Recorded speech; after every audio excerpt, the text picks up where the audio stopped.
Good afternoon, everyone. Welcome to NCOBPS 2022. This afternoon's panel is Theorizing Otherwise, Rethinking the Political.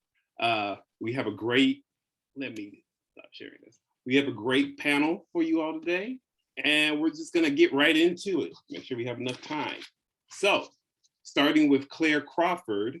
Claire Crawford is a native of Lithonia, Georgia. She is a fourth-year PhD candidate at the University of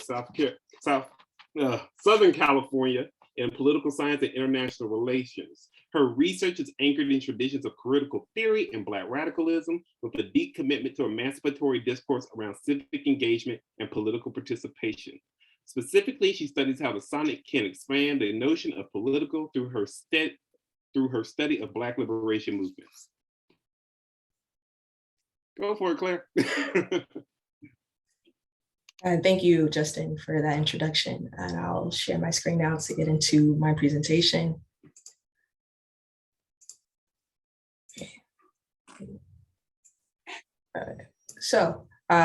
This presentation really focuses on a chapter from my dissertation that I'm currently working on. The larger project is called Hum So the Devil Doesn't Hear You, the Black rural Southern existences in the Black rural Southern orality existences in the in-between, really taking the sonic seriously. And so specifically what I focus on is the Albany Movement Campaign from 1961 to 1964. And particularly think of it as the in-between. When we think about Montgomery and Birmingham, we know that Albany happens in between those things, and that it's considered a failed opportunity, particularly from the top down, but really going to a grassroots level. What actually happened in Albany? What happened in the churches? What happened in the streets? And what are we missing, and why have we called it a failure? And so this particular part really focuses on the idea of the mass meeting and thinking about the mass meeting as otherwise. And so when we think about Albany, Albany was picked for a voter registration campaign to return to the source, their people's agony, that area which was the heart of the slave plantation city surrounded by the past. And so not only do SNCC, who tend to be the direct folks that people in Albany work with, but also when we think about DuBois going back to souls of Black folks, kind of having like a similar rhetoric of what is happening in Albany. We have these uncouth Southerners who are in need of help, who maybe are stuck, but there's something there happening underneath is what I'm pushing for. And so when we get into when SNCC arrives in 1961, you have 3 young Black men, probably no older than 20, walking around the city asking people if they are free, right? And so this question of like, why are you asking if I want to be free? Considering the political here, when we think about social movements, the first thing that comes up, particularly about Black insurgencies, we think about the political process model, which includes broad socioeconomic process, expanding political opportunities, indigenous organizational strength, cognitive liberation, and then thus you get some level of those mixtures, gives you a social movement. What I'm pushing for and pulling out of this process model is really going deeper into this idea of what is cognitive liberation. I think a lot of times folks simply design it as like, everyone came on board, we're all together, we're pushing forward, that's enough. But I think it's a lot deeper than that. And so really pulling that out of cognitive liberation, what is actually happening there is kind of the subject of this chapter.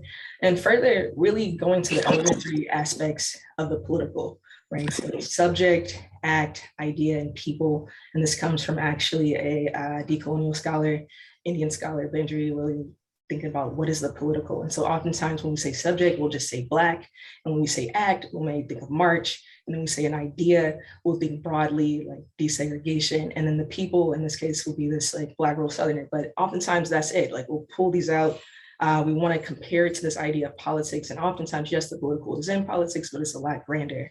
And so what I'm really doing is trying to think of it as the otherwise. And I use Sean Crawley's understanding of the otherwise as key to how I'm thinking of it. So otherwise as a word, otherwise possibilities as a phrase announces the fact of infinite alternatives to what is and what is about being, about existence, about ontology. But if infinite alternatives exist, if otherwise possibility is a resource that is never exhausted, what exists is but one of many. Otherwise possibilities exist alongside that which we can detect with our finite sensuality capacities, or otherwise possibilities exist and the register of imagination and the epistemology through which sensual detection occurs that is the way we think of the world has to be altered in order to get at what's there. And I think a lot of times to like simplify and to break it down, when we think about the otherwise, thinking of it as like we're not moving A to B to C, but we're staying at A, and A has a ton of alternatives and infinite alternatives to what A could look like, what A could be. And so in this case, thinking about the Albany movement as otherwise and pieces of it as otherwise is saying like, no, we didn't just go from Montgomery, Albany to Birmingham, but instead like we stay in Albany and what was actually happening for the other people who were still there, still making sense of this kind of emergence of the case of maybe we need to change what's happening around us in our city. And so one of the bigger things I'm conceptualizing is this idea that I'm calling the in-between, which again is kind of like builds off of liminal space studies. And so a part of this project is thinking of the Black aesthetic, quotidian politics, I love politics in the Black enclave, and then actually a literal musical democracy. So in that case, oftentimes we know that a lot of theorists use musical metaphors, and maybe they're like, oh yes, the democracy can be described through music, but if we were actually listening, what if we were actually sonically engaged? So taking that up seriously as a literal thing that is happening amongst Black rural folks in the South. And so this chapter spends a lot of time thinking about what is happening in the mass meeting. And oftentimes when we think about it, we know the mass freedom meetings, there's these things that happen in between maybe the actual political act, they're the planning moment, they're how we get folks to rally and come to the march. And so the church was packed before 8 o'clock. People were everywhere in the aisles and standing in the choir stands, hanging over the railing of the balconies, sitting in trees outside the windows. And the real reason for the mass meeting to will the community into the bond of reason and emotion. When the last speaker amongst the students, Bertha Gobert, had finished, there was nothing left to say. Tears filled the eyes of hard-grown men who had seen their own eyes mercilessly atrocities committed. Bertha told of spending Thanksgiving in jail. And when we rose to sing, we shall overcome. Nobody could imagine what kept the church on 4 corners. I threw my head back and closed my eyes as I sang with my whole body. But when I opened my eyes, something good happened to me. I saw standing beside me a dentist of the city, a man of the streets, singing and smiling with joyful tears in his eyes. And besides him, a mailman with whom I had become acquainted. It was then that I felt deep down within, it really counts, a warm feeling. And all I could do was laugh out loud in the swelling of singing. So here, like in this moment, mass meetings were a lot more than just getting to the next political act, but it was actually this growth in the collective being that was really embodied by everybody that was present. And so one of the key moments, and this describes the first mass meeting in Albany that happened following the arrest of 2 Albany State College students. And they got more than hundreds of people. This picture kind of depicts, they're in a small, intimate space. And if we think about why they chose the church, oftentimes we just dismiss it to that was a huge space, but in reality, it was some of the smaller buildings in the Black community at this time. So why put everyone in the small space, have people in aisles, put them all together, no air conditioning, turning that kind of religious, secular, political, how do we make that happen is really what's happening here. And so even when we think about outsiders observing it, Pat Waters was actually a white woman who was a reporter at the time. And so her example here, I think even gets at, it doesn't matter who you are when you enter the space, you're still very much embodying that song is the thing that's holding this together, and that the mass meeting is the place that actually does more. And so really getting here, one of the main things I wanted to get at is the ending here. The song sounds within me slow and patient. I give myself to the song. It carries me like water, a slow and endless current, slowly on, patiently onto the unknown. Never discovered shores, it seeks verse after verse. And so lastly, when I'm thinking about the mass meeting as the otherwise, think of it as an enclave in motion, activating the love politics, an act of becoming a collective political being, blurring the collective deliverance and political self-determination. Thank you. Great job, Claire. Now, Professor Christopher Paul Harris is an assistant professor in the Department of Global and International Studies at the University of California, Irvine. His first book, To Build a Black Future, Blackness and Social Movement in a Time of # Black Lives Matter, is forthcoming with Princeton Review University Press. Thanks, Justin, for the introduction. Pleasure to be in community with all of you. A few quick things before I jump in. The piece that I'm going to be reading from is Out There in the World. It's part of a special symposium for Social Science Quarterly that Claire is also a part of. So you all should check that out.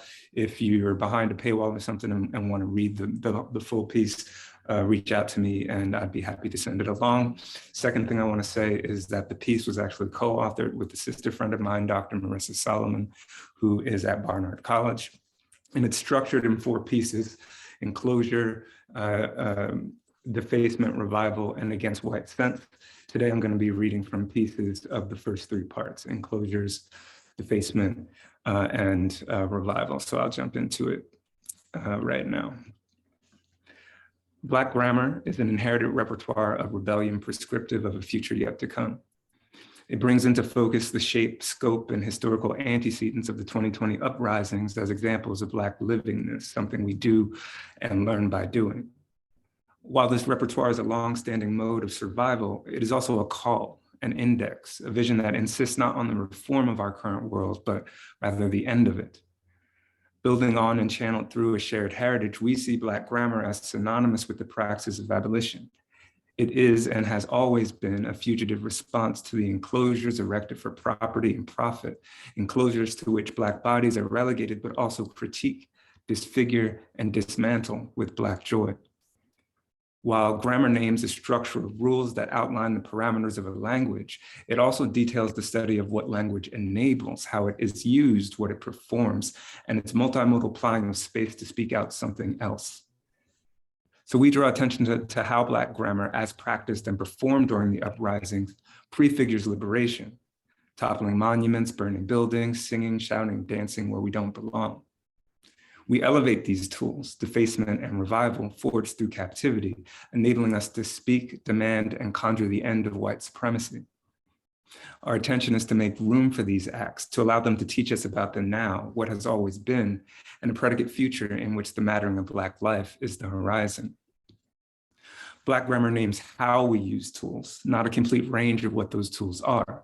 It outlines the terrain of their deployment when in open rebellion against white sense, the everyday language of law and order, civility, reform, and progress that shield the racial violence necessary to maintain white sovereignty. So, defacement. The protests that erupted in the aftermath of George Floyd's state-sanctioned murder left tremors around the world, and with them, images of broken windows and burned out buildings circulated. One such image of a Nike store in the Bronx came coupled with the caption, "Fire set, windows smashed, stores looted, NYC day 4." By captioning and capturing Black protests as looting, political pundits recuperate violent police repression as peacekeeping and a necessary response to restore order. These captions are instructions for how white sovereignty authorizes specific readings of Black movement. In other words, they make white sense of Black destruction. They teach us how property is a public pedagogy under racial capitalism, requiring police violence to uphold.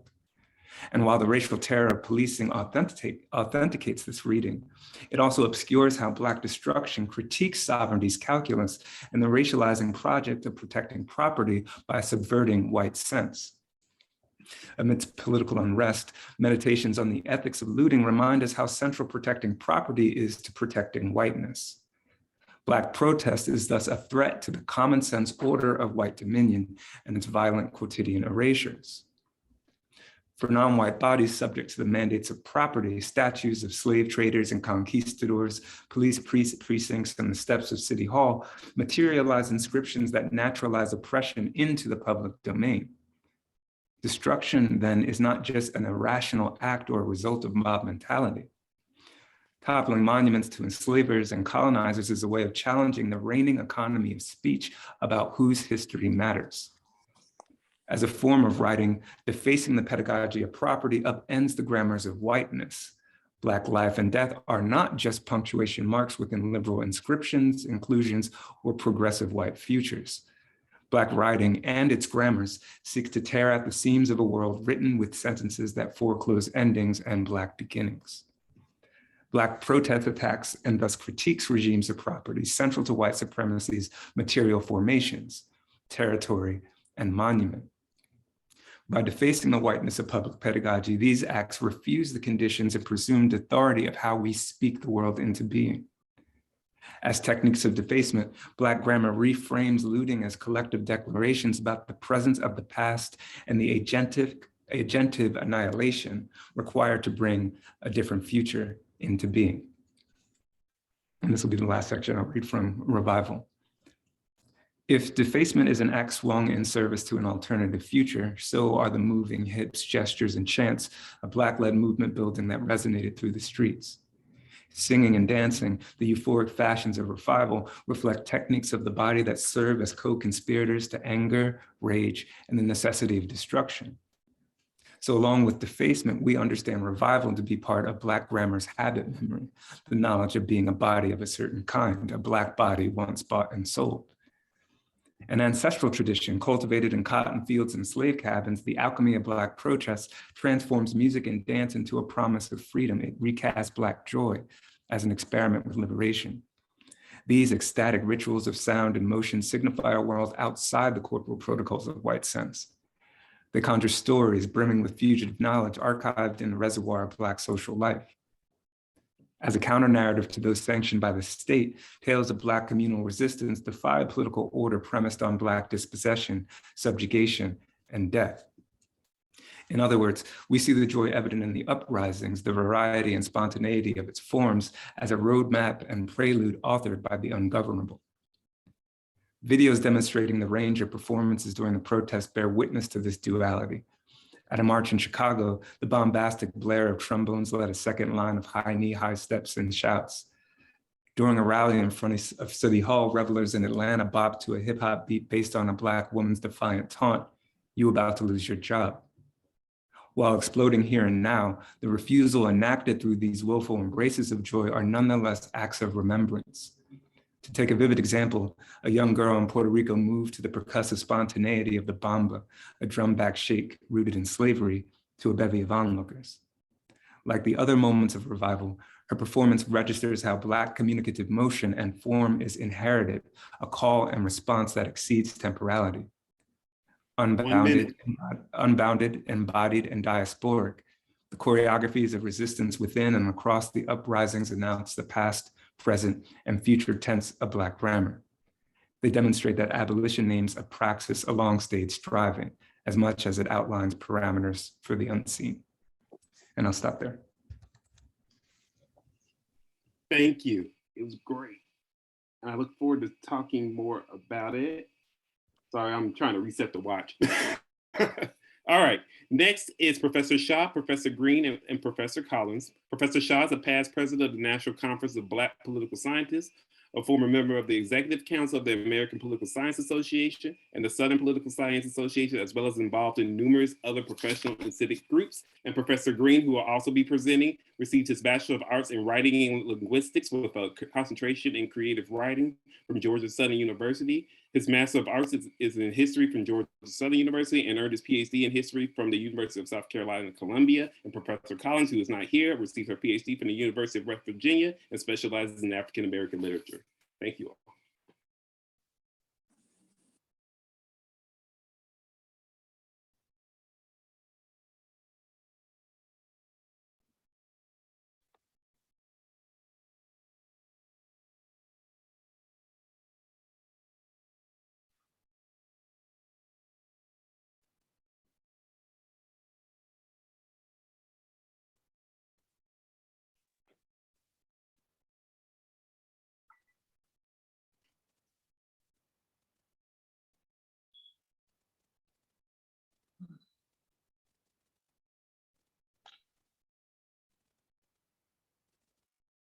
By the way, Todd, I think you're still muted.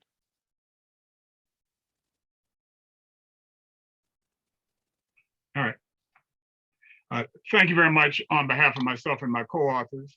This is a paper that is currently under review, a manuscript that's currently under review, entitled Far Beyond the Stars, the Afrofuturist Prescience, in Avery Brooks's Star Trek, Deep Space Nine, and Octavia Butler's Earthsea novels.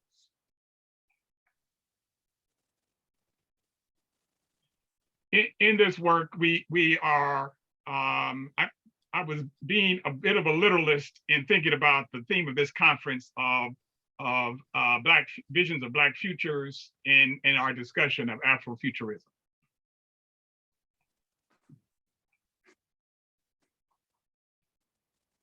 So We take the work of Octavia Butler as a writer and Avery Brooks as an actor in two separate 1990s science fiction properties, the Earth-Sea duology, the Parable of the Sower and the Parable of the Talents, and the Star Trek Deep Space Nine series, and showcase the idea of Afrofuturist prescience.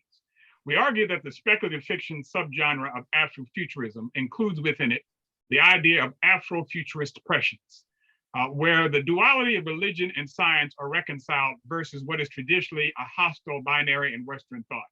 Unlike other realms of science fiction, Afrofuturist prescience uses the African-American experience to move beyond this division and to say something unique about the future of the United States.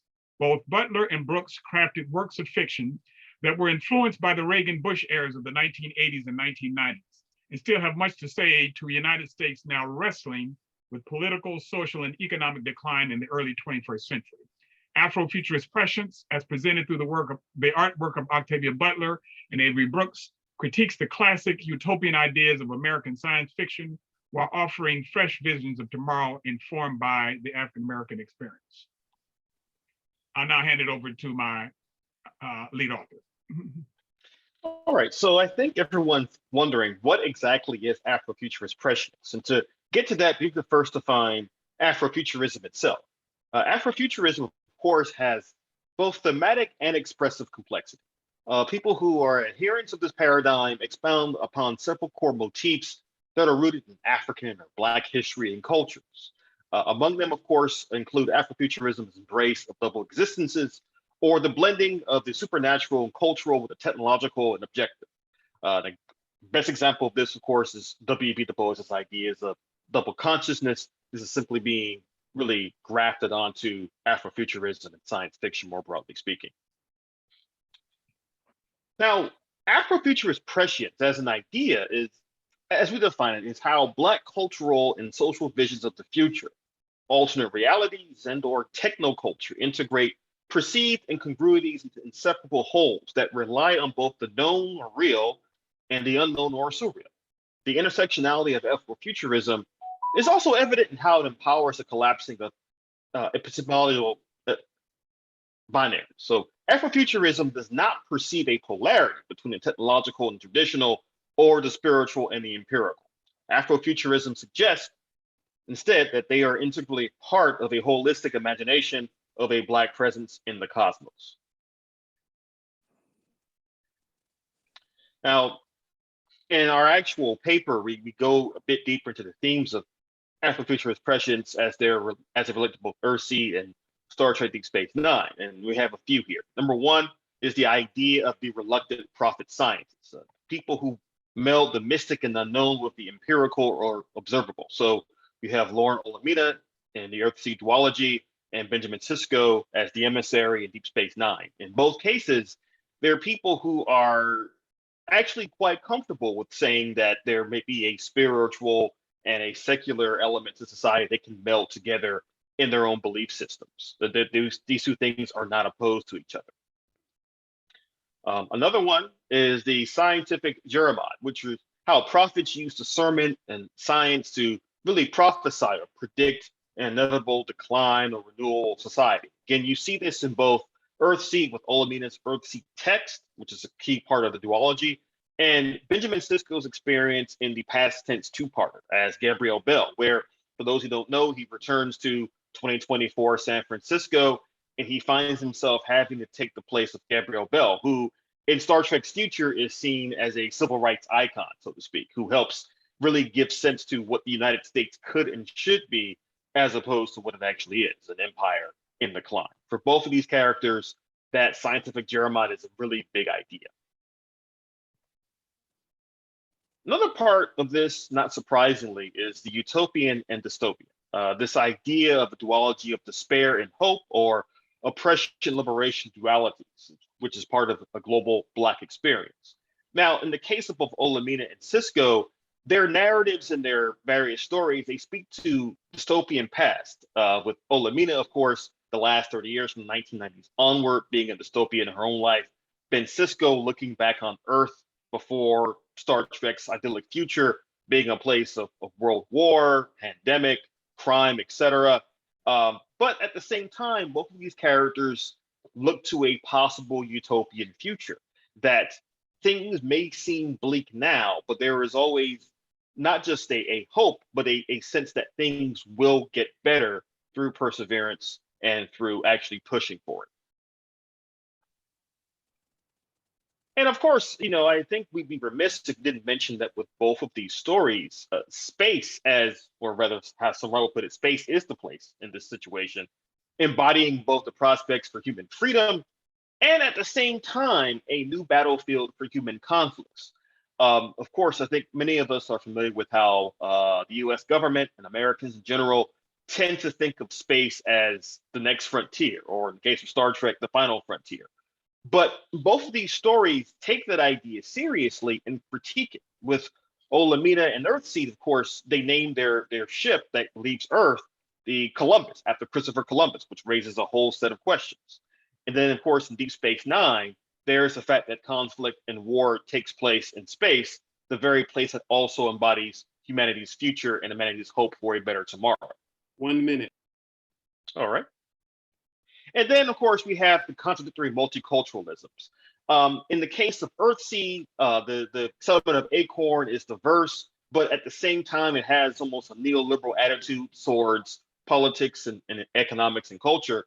And meanwhile, in Star Trek, the Federation, being known as this utopia ideal, is in fact not quite as egalitarian as it seems on the surface. In fact, it professes to be egalitarian and peaceful, but in fact, the show shows it to be far more than that.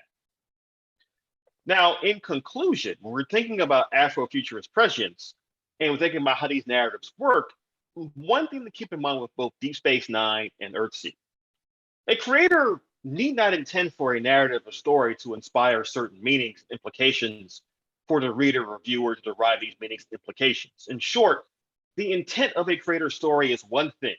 The impact of the story upon a reader is another. Our argument is, of course, built upon the latter premise. So these may not necessarily be Afrofuturist stories per se, but they take on the lens of Afrofuturist prescience to raise them into a different level of context and conversation. Thank you. Thank you. Okay, next is Professor Hoda Zaki. She is a professor emerita of political science at Hood College, where she founded the African American Studies program and a minor in nonprofit and civic engagement studies. She has published on the history of Black education and on Octavia E. Butler. Go ahead. Thank you. The title of my paper has changed a little bit, and it includes the word in between, which I think is a theme that runs through this panel. Beginning in 1944 and spanning 3 decades, Shirley Graham DuBois authored 10 biographies of famous Black men and women. She began by writing her biographies of significant figures in US history and then shifted to writing about global anti-colonial leaders. For today's paper, I analyzed 2 of her biographies intended for children and young adults. The story of Pocahontas in 1953, that was published in 53, and Julius K. Nyerere, Teacher of Africa, which was published in 1975. Pocahontas is a simply told story, and it is geared towards a younger audience. And it tells an origin story of the United States, the founding of Jamestown in 1609. The perspective of this retelling is from the vantage point of Native Americans and Pocahontas, who is the daughter of Chief Powhatan, who is the chief of the Algonquin tribe. In Graham DuBois's retelling, Native Americans are described as having a complex culture, living in ways that are organically connected to land and water. They are shown to have a deep pride in their heritage, honor their ancestors, and are described as handsome, beautiful, gleaming, brown-bodied, and imposing in physique. Pocahontas is at the center of this retelling. She was schooled to be brave and to sacrifice for her community. When she is betrayed, kidnapped, and held as a prisoner of war in Jamestown, she decides to learn English and the ways of her settlers to help her people. Believing that it would benefit Native Americans to cooperate with the English, she marries John Rolfe, a settler, and her marriage ushers in a period of peace and cooperation. Thus, Graham Du Bois depicts Pocahontas as having agency. The tensions between Native Americans and the English are described as a struggle for land and resources and power. There's a lack of trust on both sides and breaches of trust, but it's the English settlers' insatiable hunger for land and resources that pushed Native Americans off their land. Thus, the arrival of the English disrupted and upended the lives of Native Americans. The values of service and sacrifice are lauded throughout this short text, and Pocahontas is described as one who gave much for her people. Her contributions of peacemaking are made possible by her high status as the daughter of a chief and enabled by her gender because she bequeathed to the world a son from her marriage who represented something new, a mingling of Native American and European heritages. Graham Du Bois suggests a new era may be hoped for in North America as the son establishes a link between the old world and the new world. In her biography of Nyeri that is aimed at a slightly older audience, like a teenage audience, we find many of these same characteristics. Graham Du Bois describes the life of a young boy, another son of a chief or another child of a chief of the small Zanaki tribe in Tanganyika, East Africa. His boyhood is imagined with detailed descriptions of his tribe, which lives in harmony with the land. Graham Du Bois's description included a history of Tanganyika, its geography, flora, fauna, multiple languages, and traditions. Tanganyika also suffered under colonialism, and Graham Du Bois imagines how Nyeri observed the maltreatment of Africans who are treated with contempt and with disregard of their property. Much of the book describes the types of education that Nyeri received, beginning with an education from his tribe, where he is taught that laziness and waste are and were not to be tolerated.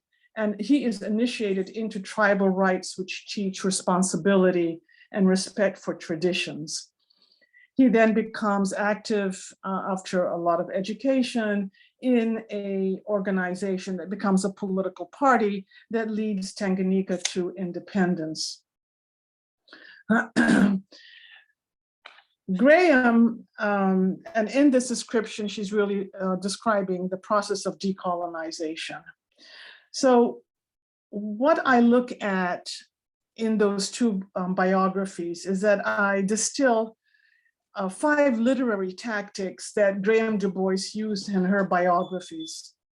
First, she grounded her text in extensive historical research, which provided context and depth to her stories. Second, she made her narratives vivid by providing detailed descriptions of the settings and the locales of her subjects. She waxed poetic on the beauty of the land, especially Africa. Third, she inserted herself in the text in many different ways to make the text more vivid. Fourth, she used fictional conversations and monologues to move the narrative forward and to make it vivid. Finally, and perhaps the most significant literary tactic she used was her full description of the personal qualities of her biographer, of her subjects. In Nyeri's case, his humility, concern for the oppressed, his Pan-Africanism, love of family, etc. These were all qualities that made him an exceptional leader. And many of these same qualities can be found in Pocahontas. But for Graham Du Bois, these attributes served more than one function. They were how she underlined for her young readers what was admirable and what was needed to promote the welfare of Blacks at home and globally. What the author chose to privilege as laudable characteristics were in fact her own values, the author's own values. It was an attempt to educate her readers. It was a didacticism for the young. Taken together, I propose that these 5 literary tactics constitute a template, or what I call a template, which Graham Du Bois used time and again. The constancy of this template is remarkable, as she uses values associated with racial uplift and respectability politics conceived in the United States at the turn of the 20th century as a method of struggling against Jim Crow. Graham Du Bois mapped these same values onto the global human rights struggle over the many decades of her life. Her works consistently served to enlarge racial categories, promote solidarity, and link readers to the global struggle for human rights. In her narratives, race, class, gender, and power intersected. This is the template she used over and again, writing in between the lines of her biographies, The Politics of Liberation. Thank you. Thank you. Our last speaker is Nicholas Brady. Nicholas Brady is a Black writer from Baltimore, working as an assistant professor in the, Professor Brady in the Department of Critical Black Studies at Bucknell University. He is currently at work on a book project entitled Degree Zero Inferno, Blackness, Negativity, and the Riot Imaginary. Thank you. Yeah, I guess it might have been a little confusing because I put the I put the Black writer part first. I always stress that because you know, I mean, we have positions, you know what I'm saying, but it always goes back to both where you come from and what is your main goal. My main goal always has been to be a writer, and you know, my paper is actually going to be about the Baltimore uprising, and you know, Baltimore really is always on my mind. It's also at the beginning of my politics, and we're thinking about the otherwise, the in between, the enclave, and even the riot. Right. For me, anyway, it returns back. So I kind of changed the title slightly. My title for today is Night of the Absolute, Tear Gas, Terror, and the Negative Value of Black Uprisings. Okay, let's get this thing started. Okay. In response to the Baltimore uprising of 2015, the state government of Maryland instituted a mandatory curfew for the entire city and sent the National Guard on patrol on April 28th, only hours after the first major protest started. Between April 28th and May 3rd, over 250 people were arrested for curfew violations. Over 80% of those arrested were Black people.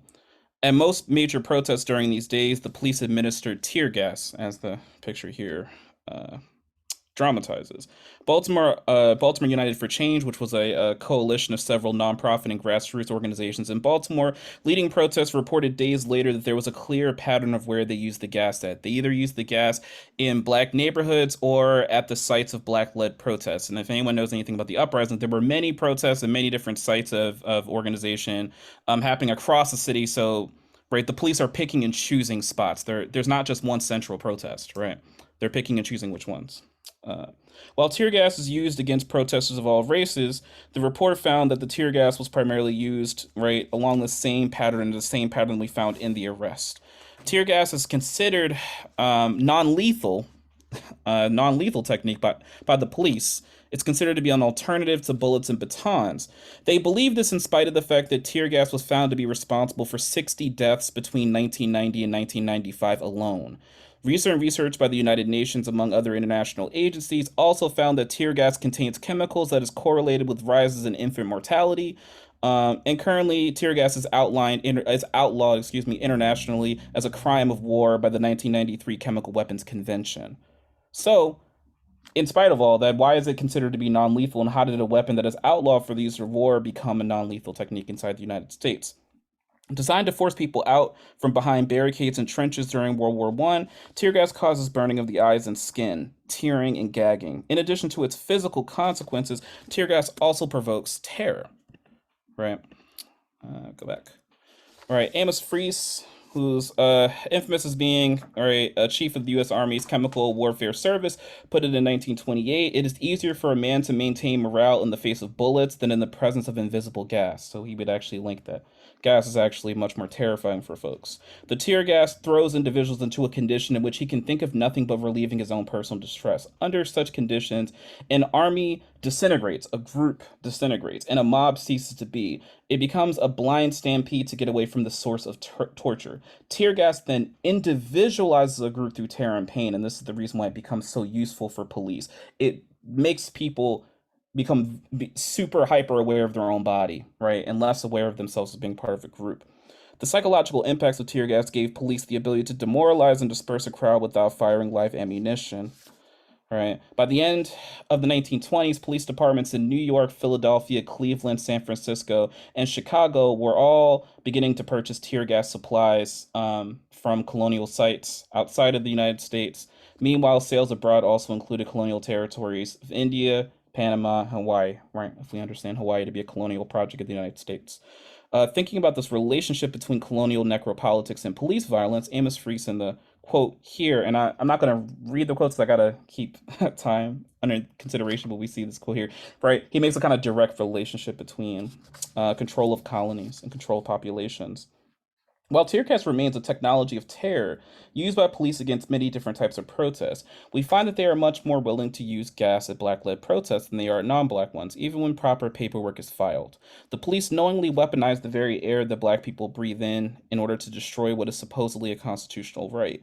While tear gas does not rise to the level of environmental disasters that capture the corporate media's attention in discourses on climate change, when we consider the effect on bodies, on reproduction, on the air, and to the non-human life in cities, we find that tear gas fits what Ben Nixon calls the slow environmental violence, right, of racial capitalism that affects working class people in mostly silent and ignored ways. Where environmental studies considers the slow ecological violence against Black people, it is usually understood through Marxist paradigms. In particular, either Black neighborhoods are exploited for profit, or Black life is considered to be surplus of the profit motives of late capitalism. This paradigm focuses on how Black neighborhoods are left for ruin in post-industrial and neoliberal economies, treated as dumping grounds for waste of racial capitalism or as spaces of speculation for development. These analyses of racial capitalism have explanatory power over the political economy that shapes Black life. What is missing, though, is the social economy that forms the police's preemptive strategy with students from Frederick Douglass High School, which is the high school that begins what is considered to be the Baltimore Uprising. Their public transportation was not shut down in order to dump toxic waste on their community, nor to exploit their communities. Instead, these Black students and Black protesters in general were treated as waste to be dumped, right? So waste is not dumped on them, they are treated as waste. They were treated as a toxic waste that, if left alone, would destroy the property around them, property that is now worth more than their actual bodies, economically speaking. Black life is not what is simply exploited or abandoned by the political economy then. Black life is then considered to be the waste of the general economy of anti-Blackness. Black flesh becomes a significant absence or 0 point of this economy, what we might describe better as an ethereal absence. The student resistance enacted then a different economy of value, one that valued their own lives enough to destroy that which treated them as waste, which I think has kind of resonance to other talks that we've had here today. What I wanted to consider is this thought in relationship to a theorization of what is described as negative value in the work of Jason Moore.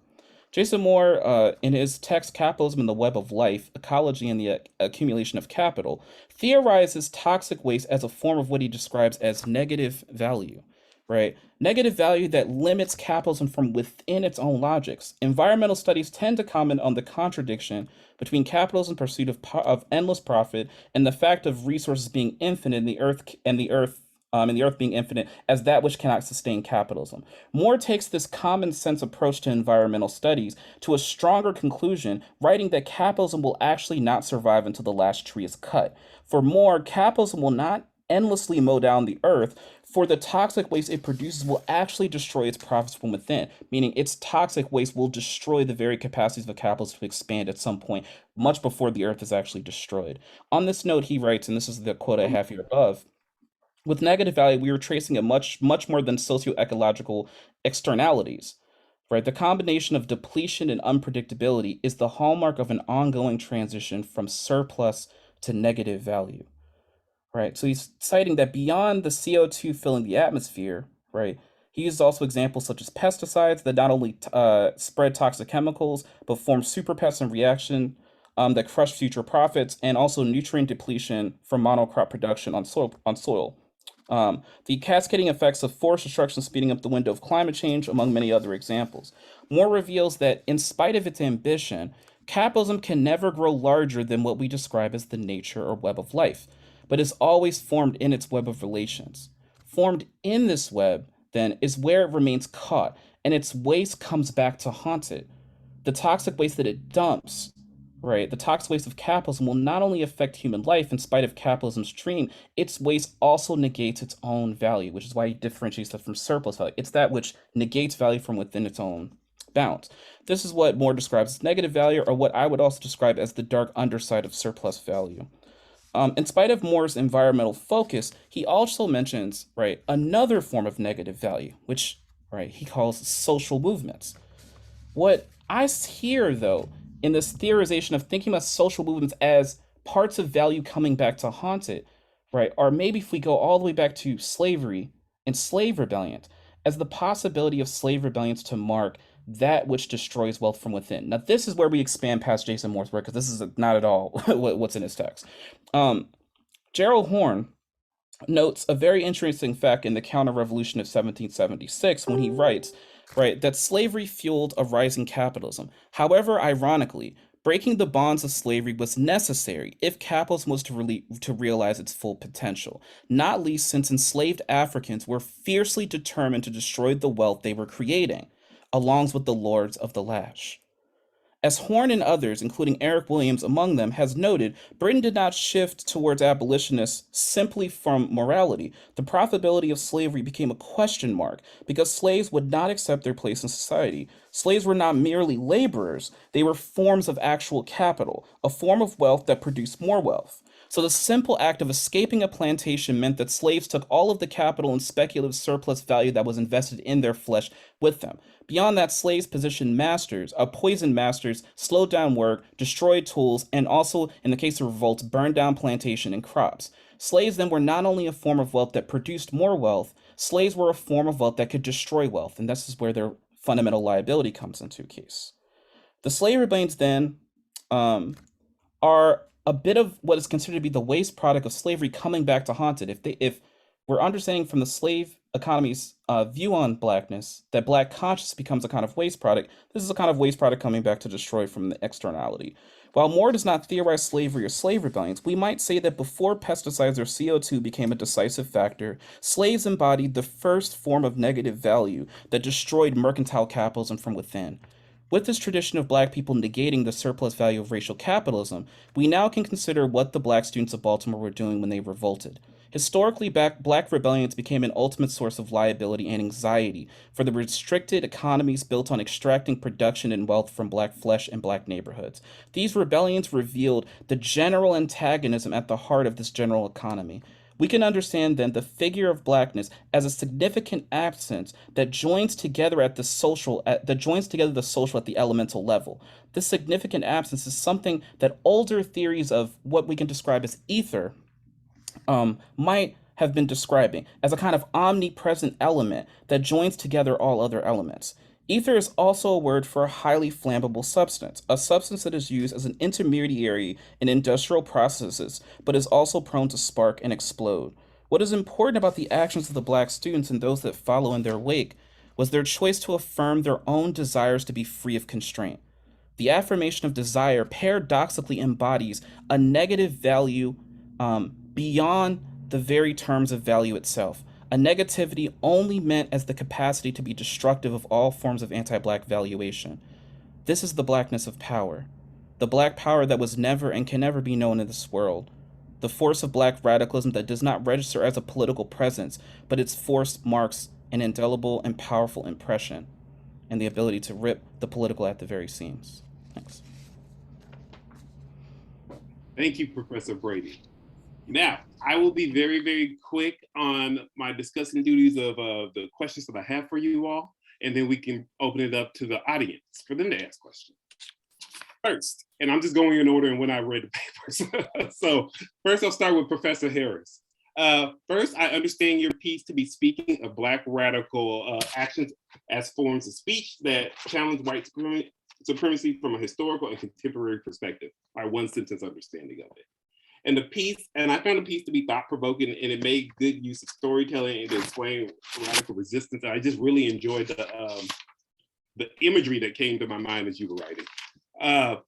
Questions that I had though were, how does your understanding of Black grammar / resistance reconcile with the forms of respectability politics that guided parts of our movements to this day? I also was wondering about conflating Black radical traditions with overall understanding of Black grammar, of Black people, and the universalism of how we look at resistance, and whether or not that was, how do we reconcile it, basically? And I also wondered about how these signs of Black protest and grammar mingle with the multiracial coalitions that exist at many of these rallies when they were like taking down the Columbus statue. And in relation to your ending, what are these destroyed symbols of white supremacy, mostly the statues, replaced with? That's what I want to know more from the published work. Now, Professor Zaki, I understood your work to be about Graham DuBois's creating children's biographies of Pocahontas and Nahari to create a narrative of ideal political and leadership qualities to promote to Black children under the project of empowerment. And a couple of questions that I had was, how do we reconcile DuBois's radical politics with what you describe as respectability politics, of how she's going about it? I also wondered about what the role of her children's biographies play in the broader movement towards critical pedagogy and getting students to be more politically advanced, both contemporarily, as we see, school districts trying to wipe out everything we teach about, and in the past. Lastly, did she succeed in creating certain political values in Black children, in any particular Black children? Were they able to do that talented TIF thing? I'm just kidding, but who was she able to influence?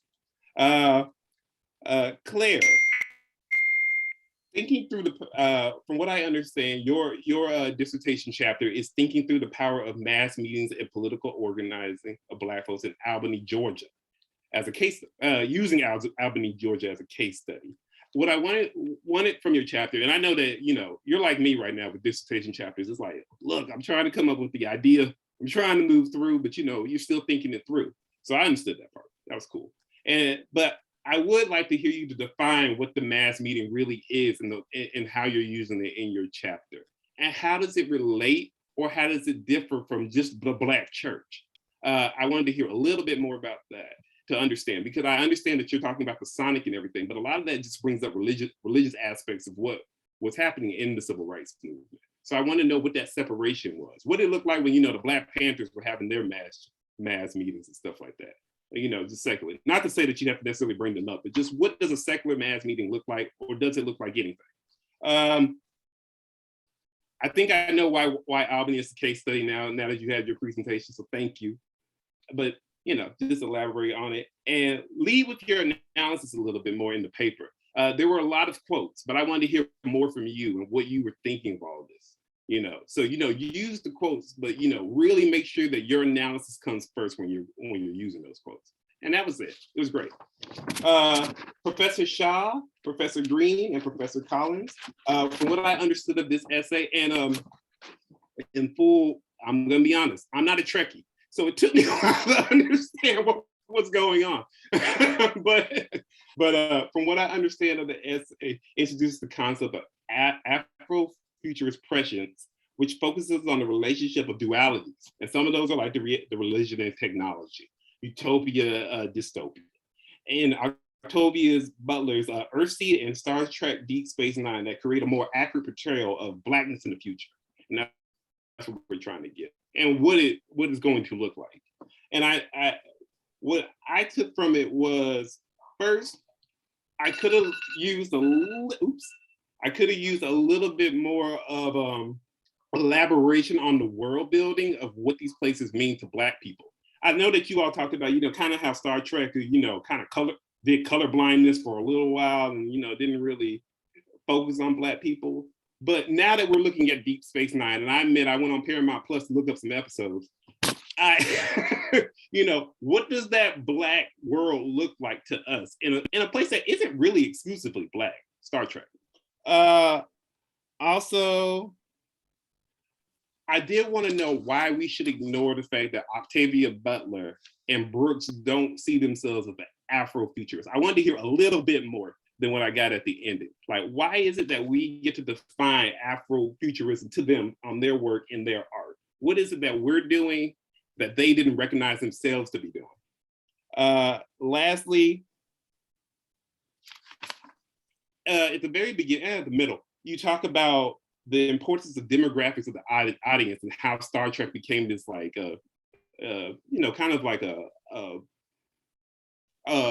example of multiculturalism in a really early time in the 60s. So I wanted to hear, like, how does this shift how Afrofuturist prescience is interpreted and displayed between Deep Space Nine and Octavia Butler's books, who I presume speaks a little bit more to the Black audience than Deep Space Nine or Star Trek in general. Lastly, Professor Brady, I understood your essay, this is one sentence, so it's deeper than that, but I understood your essay as showing the further devaluing of Black life in response to Black protests. And I know there's way more to that, but But one thing I wanted to know, here we go. One thing I wanted to know more of is like, what room does tear gas play in NIMBYism? When we think about like environmental justice, you mentioned something around the lines of, tear gas acts as its own pollutant on top of the pollutants we're already dealing with in our neighborhoods. So I wanted to hear more about how that acts when it comes to NIMBYism and getting you away from the properties they don't want you next to in order to shoo you somewhere else, back to your neighborhoods to be polluted some more or something like that. Last, also, waste seems like to be speaking of both physical pollutants, tear gas, but also figuratively to like Black desire. And could this not be a point of interest convergence to an extent? Will and desire of justice is pushed against, but there may be showings of desire and will in other environments, the most obvious one being sports, where white folks are quite okay with that. And I wanted to know what that wrestling was of when Black bodies are valued and when they're completely devalued, when we're calling for justice, basically. And that was it. That's all I had. And we can now take questions. If you guys can just put your questions in the chat if you would like to.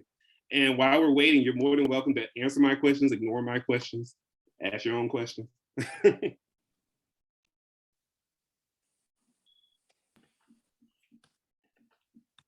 I'll take a stab real quickly at your question about why Afrofuturism. We're still wrestling with, so Butler is considered the mother of Afrofuturism in many respects, even though she never used the term herself, although she never gave negative comment about the concept either. She was sort of, she defined herself as a writer. Brooks would probably say he is an aspect of Afrofuturist, but he would also say that Star Trek itself was not that. What we're trying to simply say is that they give us insights, even though they don't directly claim the paradigm, into how the paradigm is useful how it can be extended. Or extend is the right way, wrong thing to say. How to take one aspect of a theme within the paradigm and think about it in a deep sense of these binaries that are not really binaries, that are really these doubled existences. So that's why we think they are useful, even though we will not claim what they do not claim to be themselves. Thank you for the clarification. Anyone else? We have 2 minutes.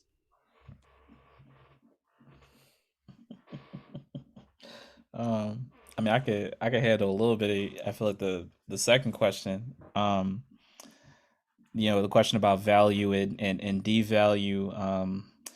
I think the interesting part about it is, so, I'm trying to come at it both from a Marxist perspective, and then I'm trying to explode some of its turns. So I think that, one way to think about it is that from a Marxist perspective, you're focusing on, surplus value. It's not really about value or devaluing, because surplus value is literally produced through the exploitation of people. So at the same time, it's like both and, you know what I'm saying? It's like it's literally produced through like the devaluation of our lives, the alienation of our lives, you know what I'm saying? At the same time that it literally, like, the surplus value is like squeezed out of us and then given to somebody else. The negative value thing is more like